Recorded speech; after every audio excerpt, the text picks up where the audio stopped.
Hey, it's Whitney from EcoVeganGal.com. This video is about deciding what's most helpful and most beneficial and looking at the big picture in the world. I was inspired to make this because I was recently approached by Silk, the company well known for their soy milks and now almond milk and coconut milk, and lots of dairy-free products out there. And they asked me if I would do a review of one of their new products. And a lot of different things went through my mind here. I am really split, and I also found through a post that I did on Facebook that my audience, the Eco-Vegan Gal audience, I should say, is very split too. So there's a lot of different things going on in my mind. I want to talk about that specific project, and then I want to talk about the overall picture. And please, before you comment on this, watch the entire video, because I have a variety of different points that I would like you to consider. So, Silk, without getting too much into depth, because I don't want this to be too long of a video, I think there are lots of pros and cons to this particular company. And honestly, I don't see how they're any better or worse than some of the other favorite vegan brands out there. I found in general that a number of brands seem to have one big issue that makes people not want to buy their products. And I feel very conflicted about it, and I've really been struggling with this thought for probably about 6 months to a year now, and trying to figure out where I want to stand as a professional in this business. So Silk, for example, they're making a variety of plant-based products, non-dairy products that are being sold nationally. You can find them almost anywhere. They're very inexpensive. They taste good. They've got great packaging. And overall, I think that they're doing some great things. But a lot of people were hesitant about Silk. One, the whole soy issue. It's been a big thing. I personally don't eat soy, but now they're branching out to almond and coconut milks and products that they make. Two is that they went from being organic to not organic, and I believe it may be a recent thing, but now they're non-GMO, which I think is amazing. Not as good as organic, but good enough. The huge issue people were having was because their parent company, the company that owns them all, was against genetically modified labeling of ingredients, which was a huge issue back this past fall, and an ongoing issue, to be honest. So it came down to this conflict of, do you buy a product from a company that is owned by a bigger company that is against the whole, almost like contradicting itself, right? Because if Silk itself is for non-GMO, but their parent company is against GMO, or I should say against non-GMO, then, what do you do there? My feeling overall is that if you like the product and you feel like it's helping you do something bigger, whether it's avoid animal products, which is great for animals, the environment, and your health, and it fits into your budget and your lifestyle, and it's easy to find. Personally, I say go for it.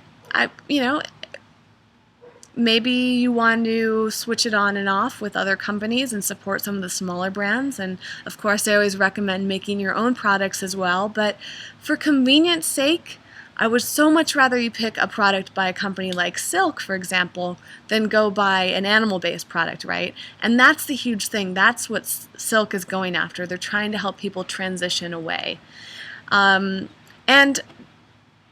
going into the bigger picture with other companies here is that there are a number of companies, I don't want to name names, but many of them are using palm oil. I recently did an article on EcoVeganGal.com about this, and there's been a number of debates going on about whether or not we should buy products by a company that is using palm oil, which is causing a lot of environmental destruction and harm to animals.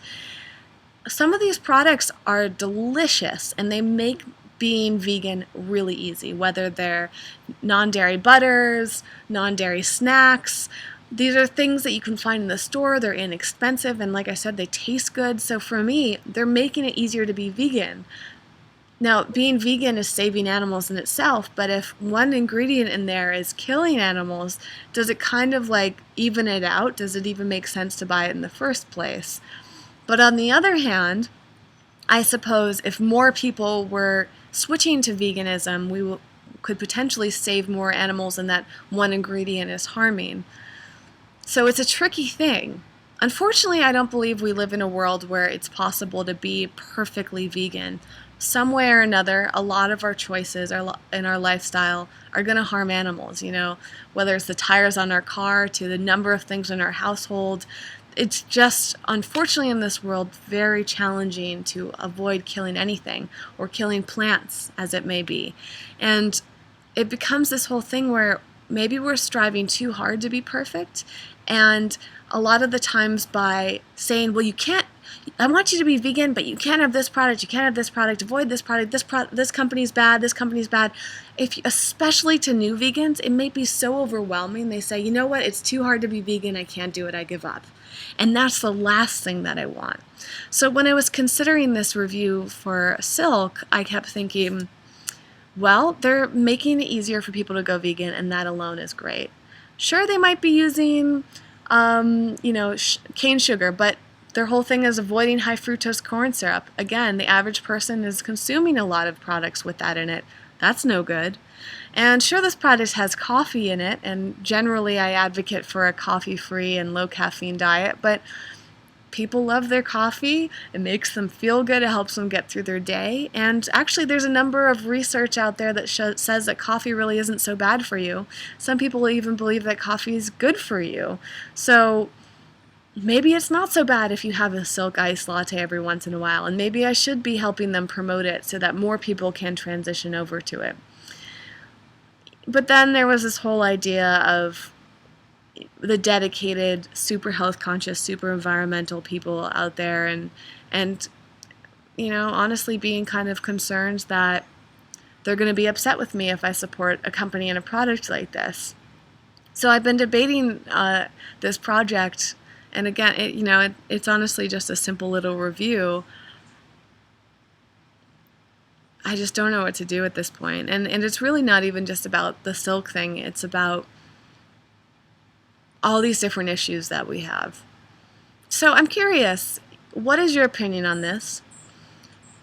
Do you think it's more important to try to find a company that is super moral, super clean, doing all these great things, or should we support companies that are supporting the big picture and encourage them to make better decisions in the future?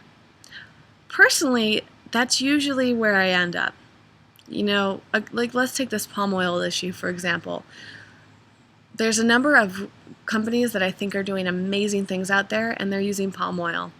And my feeling is, all right, I'm not going to buy their products quite as often, but every once in a while, I probably will buy their products. And I'm going to make a bigger point to send them email, contact them on social media, educate people about the problems with palm oil, for example, and do my best to spread the message that way. I feel like doing that is much more effective than boycotting them altogether. Because if these companies start to disappear from the stores, it's making it harder to be vegan. It's making it harder to enjoy the lifestyle, right? It's an interesting thing. So I'm very curious what all of you have to say about this, and I would love your guidance because I want to create content that you feel like is in line with your own beliefs, your own values, and making sure that we're really looking at the big picture here and we're making decisions that are benefiting the most people possible. We could be idealists. We can live in a world where we are super, super conscious and super, super ethical, but is that just benefiting us as individuals? Is that benefiting a few animals, or is that benefiting a huge mass of people and thus saving even more lives here? Something to consider. So let me know. I'd love to hear your feedback. And if you're interested in me doing the review on the Silk iced lattes, I'd be thrilled to do it for you and help introduce more people to a great, delicious tasting, inexpensive, easy to find vegan product. But if not, I'll find another product out there that may be a little bit more in line with everybody's values. Thank you so much, and I'll see you next time. Bye.